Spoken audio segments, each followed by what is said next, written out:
This is Dr. Kopelman. I'm going to discuss a patient who is 21 years old who was assaulted, resulting in an injury to his eyelids and eye socket. We see that there's swelling of the eyelids and face, bruising of his eyelids. The patient also had double vision and numbness of his face. Fortunately, the eyeball itself was not injured, but the bones on the floor and the inner aspect of his eye socket became fractured, resulting in a downward displacement of soft tissues into the hollow spaces adjacent to the eye socket. Let's look at an illustration of the normal structures that surround the eye.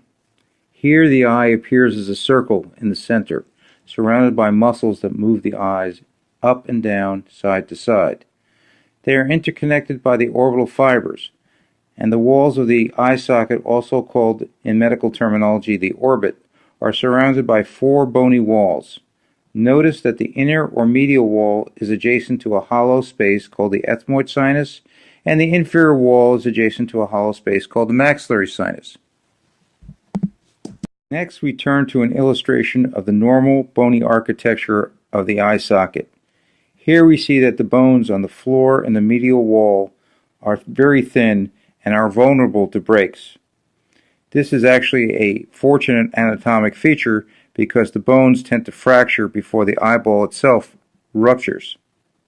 We also see that there are tiny holes in the bones where the nerves exit the skull. These nerves give sensation to our upper face and teeth. These nerves are sometimes involved in orbital injuries as well.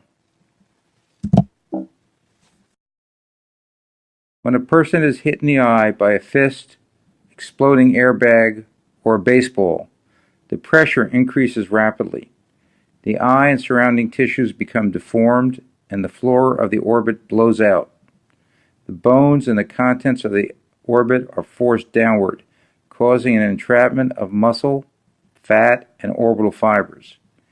We see from this frontal illustration that fat and fibers are pushed into the sinuses that surround the eye socket. The tissue that is trapped in the medial wall and inferior wall causes the muscles to become tethered, leading to double vision. In addition, the patient will appear to have a small, sunken eye. When a patient gets injured, they usually end up in the emergency room where the emergency physician orders a CAT scan. Here we see the fracture of the floor and the medial wall that correspond to the previous illustration. In addition, the blood that is settled to the floor of the sinus can be seen. The first objective of treatment in these injuries are to prevent infection and reduce swelling.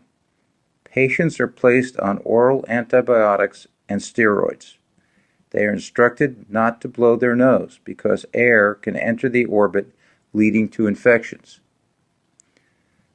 Surgery is typically scheduled in a few days.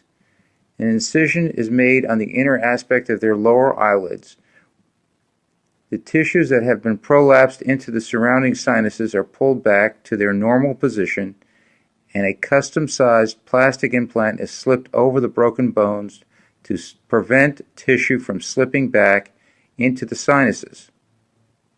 In most cases, the surgery is highly successful and patients regain full movement of their muscles. They will no longer have double vision, and sensation slowly recovers over several months.